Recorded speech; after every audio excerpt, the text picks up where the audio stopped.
Olá, turma. Sou o professor Glaucilei. Vamos continuar então nossa aula de física através do caderno de atividades autorregulada número 2, relativa aí à nossa segunda etapa, segundo bimestre. É uma aula para o terceiro ano do ensino médio sobre eletromagnetismo. Nós vamos para a atividade número 3. Nós pulamos a aula 2 e a atividade 2, seguindo um roteiro diferente. Questão número 1 da atividade 3. As figuras abaixo representam uma espira, que nós vemos aqui à esquerda, e um ímã à direita próximos. Das situações abaixo, a que não corresponde à indução de corrente na espira é aquela em que o que seria indução de corrente? De acordo com a lei de Faraday, quando variamos o fluxo magnético de um ímã nas proximidades de uma espira, surgirá nela uma corrente elétrica. Essa corrente elétrica é chamada de corrente induzida. Então, qual é a situação que existe essa corrente induzida? Quando há movimento relativo entre o ímã e a espira. E quando pode ter movimento relativo? Pode ter quando os dois se afastam, vão em direções opostas, em sentidos opostos. Pode ser quando eles se aproximam. Pode ser também quando a espira fica em repouso e o ímã somente se aproxima. Pode ser quando o ímã está em repouso e a espira se aproxima. Pode ser quando a espira está em repouso e o ímã ele sobe na vertical ou desce na vertical. Então, quaisquer situações em que há movimento relativo entre os dois e ainda podendo existir quando a espira ela gira em torno do seu eixo, nesses casos há a variação do fluxo magnético, ou seja, a quantidade de linhas de indução no interior da espira sofrerá variação, consequentemente existirá essa corrente induzida. Então, essa situação da letra A está perguntando, na verdade, quando não corresponde à indução de corrente. Então, a letra A espira e o ímã se afastam. Então, se houver afastamento de ambos, haverá variação de fluxo magnético. Consequentemente, vai existir essa indução de corrente. Então, não é esse aqui o caso. Aqui vai existir a indução de corrente. A espira está em repouso, a espira fica parada e o ímã vai para cima. O ímã indo para cima, haverá variação de fluxo magnético no interior da espira, consequentemente, vai existir a indução de corrente. A espira se move para cima e o ímã se move para baixo. Também, ambos se movendo, não existe aí no caso repouso entre eles, há movimento relativo entre eles, consequentemente variação do fluxo magnético. Então a letra C também existirá a corrente induzida. A espira e o ímã se aproximam, movimento relativo é a consequente variação de fluxo magnético, então também nesse caso existe essa indução de corrente. A espira e o ímã se movem com a mesma velocidade para a direita. Bom, se eles estão indo ambos para o mesmo sentido e com a mesma velocidade, haverá repouso entre eles. Então, se haverá repouso entre eles, não há variação de fluxo magnético, consequentemente, não existirá corrente induzida. Então, essa situação aqui não corresponde à indução de corrente na espira, é a letra E. Questão número 2. A figura representa uma espira circular de raio R, que estaria aqui a espira, ligada a um galvanômetro com zero central. O galvanômetro vai indicar variações de corrente elétrica. O ímã F, que seria esse aqui, pode mover-se no sentido C, ou seja, se afastando, ou D, se aproximando da espira. Considere as afirmativas. Se o ímã se aproximar da espira, se ele então vier no sentido aqui de D, aparecerá na mesma uma corrente com o sentido de A. O que determina o sentido da corrente é a lei de Lenz e funciona do seguinte jeito. Como o ímã está se aproximando com o polo norte voltado para a espira, surgirá aqui na espira também um polo norte. Então a gente vê que o ímã está se aproximando da espira com o polo norte. Então, quando se aproxima da espira com o polo norte, surge no centro dessa espira um polo norte. Por quê? Porque vai surgir uma corrente induzida e, consequentemente, através da corrente induzida, nós vimos pela experiência de Ørsted, quando a corrente passa por um condutor cria no seu entorno um campo magnético, então vai surgir um campo magnético na espira. E como será esse campo magnético? Já que a aproximação do norte da espira, surgirá aqui um polo norte deste lado da espira. E quanto o sentido desta corrente? É dado pela regra da mão direita. Como é obtida? A gente pega a nossa mão direita e aponta o polegar para o polo norte, aqui do polo norte, e os outros dedos vão no sentido aí da espira, como se estivesse aí abrangendo a espira, indicando o sentido da corrente. Então seria algo desse tipo aqui. Apontamos o polegar para, aí no caso, para o polo norte, então aqui seria o polo norte, a indicação do polo norte, e esse sentido aqui será o sentido da corrente. Então a gente percebe que é justamente aqui abraçando, né, aqui a espira, nesse sentido, é que vai indicar a corrente aí, neste caso. Então, a letra A ela é verdadeira. Afirmação 2. Se o ímã se afastar da espira, então se o ímã for para lá, na direção, no sentido de C, aparecerá na mesma corrente com o sentido de A. Vamos verificar isso então.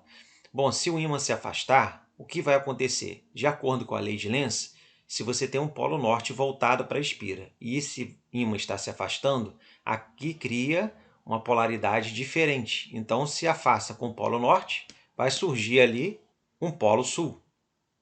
Aqui vai surgir um polo sul. Então, se aqui vai ser um polo sul, para nós encontrarmos aí o sentido da corrente, aqui vai ser, portanto, o polo norte neste sentido, do lado de cá. Então, a gente vai apontar o polegar para cá e encobrir a espira com os outros dedos. Vamos ver na figura isso. Então, seria mais ou menos assim. Aqui seria a indicação do polo norte e a gente percebe que o sentido da corrente é o mesmo sentido desses dedos envolvendo a espira, ou seja, o sentido de B. O sentido de B, para nós que estamos olhando nessa perspectiva aqui, é o sentido anti-horário, enquanto na afirmação 2 está falando que é o sentido de A, que é o horário. Então, essa aqui seria uma afirmação falsa. A afirmação 2, portanto, é falsa. Se os polos do ímã forem invertidos, então eu tenho aqui polo norte e aqui tem um polo sul. Então, se eu inverter isso aqui, se aqui for polo sul e aqui for polo norte, e o mesmo se aproximar da espira, então a espira vai no sentido de B, se aproximando. Eu estou aproximando a espira, agora, diferente aí da afirmação 1, eu estou aproximando ela com o polo sul, voltado para ela.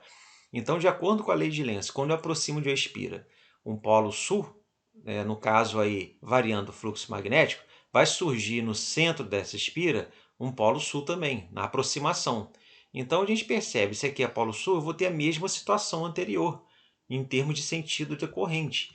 Eu vou então apontar para cá, aqui vai ser o polo norte, a indicação do polo norte, para cá vai ser o polo norte, já que aqui frente ali ao ímã vai ser o polo sul, e envolvendo a espira com os outros dedos, a gente percebe que o sentido vai ser justamente o de B, igual foi na situação 2, na afirmação 2. Então, a afirmação 3 é também verdadeira, assim como a A, e a afirmação 2 era falsa. Então, 1 verdadeira, 2 falsa, 3 verdadeira, são corretas as afirmativas 1 e 3. Letra C, aí portanto. Vamos então para a última questão, da atividade 3. Uma aula prática, um professor montou um experimento para demonstrar as leis de Faraday, que nós falamos lá da variação do fluxo magnético e o surgimento de uma corrente elétrica chamada corrente induzida, e de Lenz, que fala justamente do surgimento de polo sul ou polo norte em virtude da aproximação ou o afastamento de um ímã em relação à espira, e determinando assim o sentido da corrente elétrica. Então, Lenz fala o sentido da corrente induzida numa espira através da variação do fluxo magnético. O experimento consistia em fazer oscilar verticalmente um ímã preso a uma mola nas proximidades de uma bobina. Então, nós teremos aqui que o campo magnético do ímã tem a forma apresentada na figura abaixo, como nós já vimos. Nós temos aqui um ímã onde vemos suas linhas de indução as linhas elas emergem do Polo Norte e elas entram no Polo Sul e circundam o ímã nas suas laterais. Então a gente vê que elas são mais densas, mais próximas uma das outras nos polos, como nós já vimos lá nas propriedades iniciais do magnetismo. Considerando que as setas verticais que veremos das figuras abaixo, que seriam essas, representam o sentido do movimento do ímã, a opção de resposta cuja figura representa corretamente o sentido da corrente, está faltando o O aqui, induzida pelo ímã na bobina é. Então nós temos aqui, o desenho está diferente da apostila, porque aqui está mais claro, na apostila não está muito claro os sentidos da corrente elétrica. Então aqui nós percebemos o ímã se afastando da espira e o sentido da corrente seria o sentido anti-horário. Aqui também a mesma coisa, né? O polo norte voltado para a espira e o ímã também se afastando e a corrente no sentido anti-horário. Aqui o polo sul se afastando, o polo sul voltado para a espira e o ímã se afastando e a corrente no sentido horário. Aqui o polo norte se aproximando da espira, o ímã, no caso, se aproximando da espira e a corrente também no sentido horário. Então vamos analisar começando pela letra A. Quando aqui esse ímã se afastar da espira, vai surgir, de acordo com a lei de Lenz, no centro da espira, um polo norte. Aí, de acordo com a regra da mão direita, a gente aponta o polegar para o polo norte e com os outros dedos nós envolvemos a espira. Então, ficaria nesse caso aqui. Percebemos que o sentido aí da corrente elétrica que surge nessa espira vai ser o sentido anti-horário. Anti-horário é o mesmo sentido indicado aqui pela regra da mão direita. Aqui seria o polo norte, indicando o polo norte, o polegar apontando o polo norte, já que esse ímã está se afastando, voltado para a espira do polo sul. Surge um polo norte, igual nós vimos no exercício anterior, e quando nós envolvermos a espira com os outros dedos, surgirá essa corrente no sentido anti-horário, que é esse sentido mostrado aqui. Então a afirmação A, logo de cara, já é verdadeira. Mas vamos verificar as outras. Então aqui nesse caso nós temos um ímã se afastando, com o polo norte voltado para a espira. Então quando isso acontece, quando há afastamento, vai ser o contrário daqui, que vai surgir o polo sul. Se aqui é o polo sul e nós utilizarmos também a regra da mão direita, o polo norte vai estar voltado para baixo, nós vamos agora apontar o polegar para baixo. Então, o sentido da corrente seria o sentido horário. E aqui está no mesmo sentido anterior. Então, aqui seria uma afirmação falsa. Aqui, na figura da letra C, nós temos também um afastamento do ímã, como os outros dois casos, igual à letra A. E nós já vimos que isso aqui vai ser falso, né? Porque o sentido da corrente seria o sentido anti-horário, aqui está no sentido horário, que a situação é a mesma. O ímã voltado com o polo sul para a espira, e ele se afastando da espira. O sentido da corrente é o horário, e a gente vai verificar aqui pela regrinha, repetindo ela.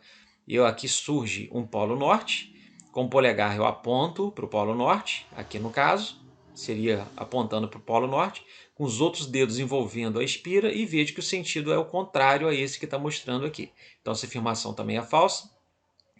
E por fim, a letra D, nós temos aqui o ímã se aproximando. Quando ele se aproxima de acordo com a lei de Lenz, é o único caso em relação a essa questão, é esse que o ímã se aproxima. Quando se aproxima, surge aqui um polo norte. Está se aproximando, surge um polo norte. Se surgir aqui um polo norte, aqui voltado para cima, usando a regra da mão direita, percebemos que o sentido vai ser igual a esse aqui anterior, o sentido, no caso, anti-horário, como foi a letra A, a letra B, a letra C. Então, também essa afirmação é falsa, certo? Então, com isso, a gente revisou aí em eletromagnetismo as leis de Faraday e as leis de Lenz. Espero que vocês tenham entendido. Um grande abraço a todos. Até a próxima.